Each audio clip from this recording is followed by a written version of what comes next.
Hati adalah organ penting dalam tubuh manusia, karena hati berfungsi menghasilkan protein, menyimpan nutrisi, memproduksi empedu, dan berbagai fungsi penting lainnya. Infeksi virus atau konsumsi alkohol yang berlebihan dapat mencederai hati secara perlahan dan menyebabkan sirosis. Kerusakan hati karena sirosis tidak bisa dipulihkan, tetapi kerusakan lebih lanjut dapat dicegah. Untuk mengetahui lebih detail mengenai penyakit sirosis, mari simak penjelasan Dr. Jeffrey Alois Gunawan, dokter spesialis penyakit dalam berikut ini. Apa pengertian sirosis? Sirosis adalah suatu kondisi di mana liver kita itu mengalami pengerasan. Jadi yang tadi liver itu kan lembut ya, kalau teman-teman sering lihat mungkin hati ayam gitu ya. Sobat Visi pasti sering lihat di pasar atau mungkin sering makan ya. Itu kan terlihat hati itu harusnya lembut ya. Jadi permukaannya sangat halus dan pastinya kalau dibuka gitu sangat-sangat ini banget ya. Masih lembut sekali dalamnya, tidak ada permukaan yang bergerigi atau benjol-benjol gitu.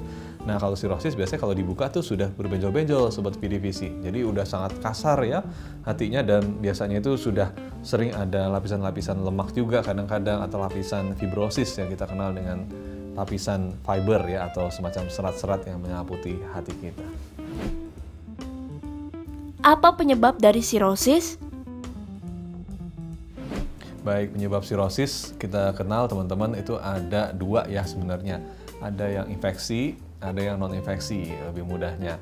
Nah biasanya yang infeksi ini adalah infeksi virus hepatitis. Itu yang sering juga ya kita dapatkan di Indonesia. Virusnya itu ada macam-macam, ada virus hepatitis mulai dari A sampai E ya, ada juga bahkan yang F ya.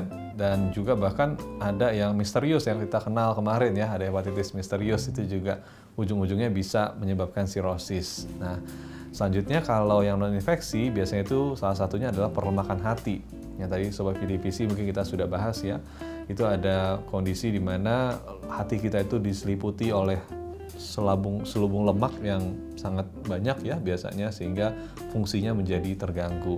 Nah selanjutnya penyebabnya bisa juga karena adanya gangguan empedu. Jadi kalau ada sumbatan batu empedu maka cairannya tidak bisa keluar. Nah cairan yang tidak bisa keluar ini akan backflow alias akan mengalir balik teman-teman ke dalam sel hati kita dan akhirnya akan masuk kembali ke darah kita.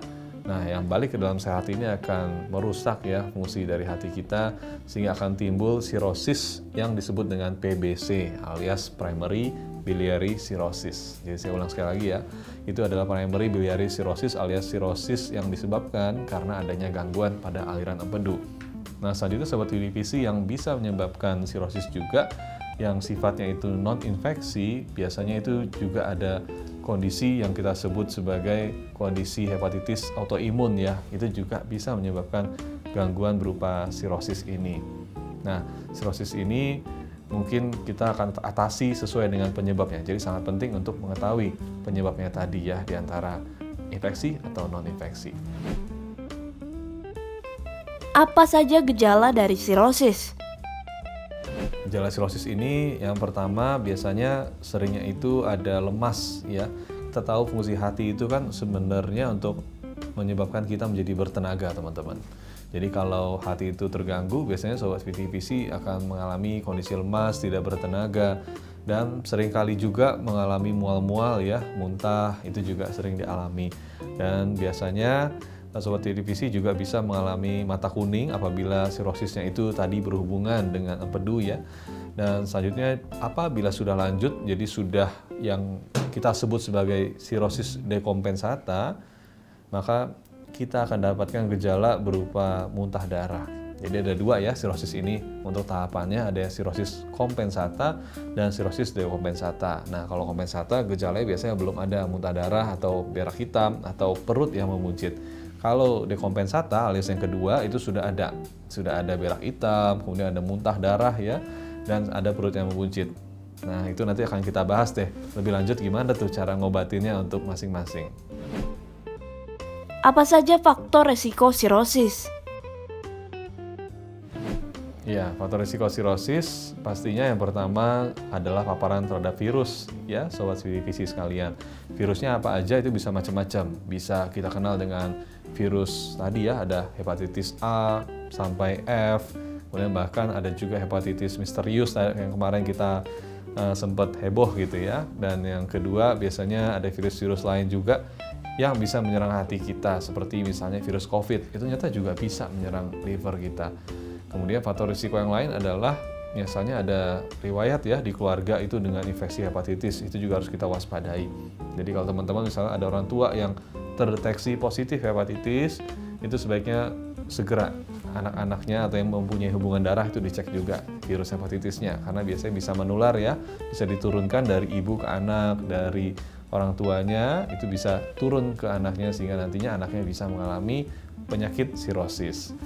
Nah, selanjutnya faktor risiko yang lain adalah pola makan. Pastinya makan yang tidak sehat, banyak kolesterol, khususnya kolesterol yang trans dan kolesterol yang jenuh ya teman-teman ya, yang sering kita dapatkan pada makanan siap saji yang sifatnya itu fried gitu ya, deep frying. Kalau teman-teman tahu tuh digorengnya dengan cara direndam ya, alias yang kita kenal dengan banyak sekali restoran fast food itu biasanya menggunakan metode ini. Itulah yang menjadi salah satu faktor risiko. Bagaimana diagnosis sirosis? Diagnosis sirosis biasanya kita lakukan pertama kali dengan wawancara ya. Kita akan tanyain teman-teman sobat visi semuanya apakah ada riwayat hepatitis di keluarga, kemudian apakah ada faktor risiko yang tadi ya, apakah makanannya kurang terjaga, sering alkohol, atau sering misalnya ada terpapar dengan banyak sekali makanan berkolesterol jenuh atau trans fat yang biasanya ada pada makanan yang direndam alias deep fried tadi ya. Jadi yang fried chicken itu ya, kita akan tanyakan. Kemudian selanjutnya kita pastinya akan melakukan pemeriksaan fisik ya, sobat visi semuanya. Kita akan lihat tanda-tanda yang kita sebut dengan stigmata sirosis. Stigmata ini adalah tanda-tanda yang sangat khas yang hanya terjadi pada pengerasan hati. Apa saja sih itu?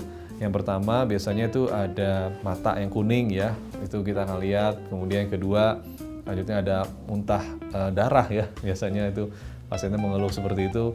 Dan yang ketiga biasanya seringkali itu ada varises yang kita kenal ya, varises di tenggorokan, kerongkongan lebih tepatnya.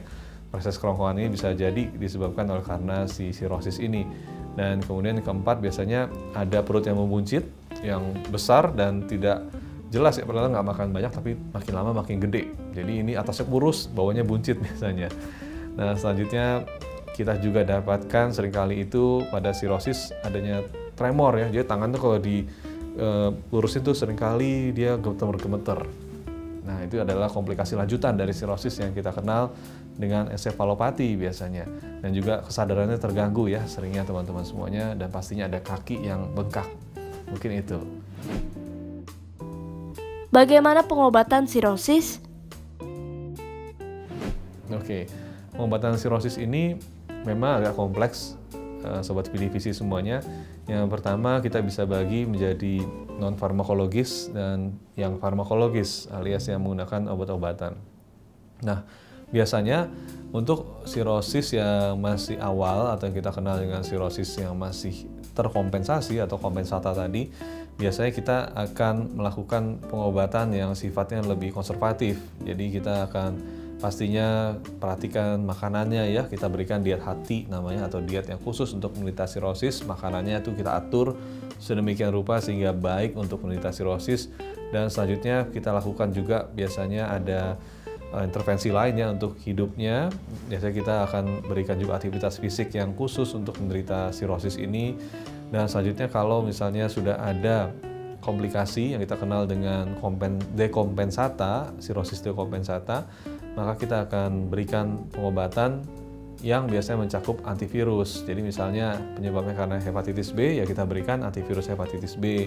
Sedangkan kalau misalnya karena hepatitis C, kita berikan antivirus hepatitis C. Jadi ini bisa langsung diberikan pada mereka yang sudah mengalami komplikasi atau dekompensata. Nah, biasanya kita lihat dari perut yang membuncit, muntah darah, atau ada berak yang hitam.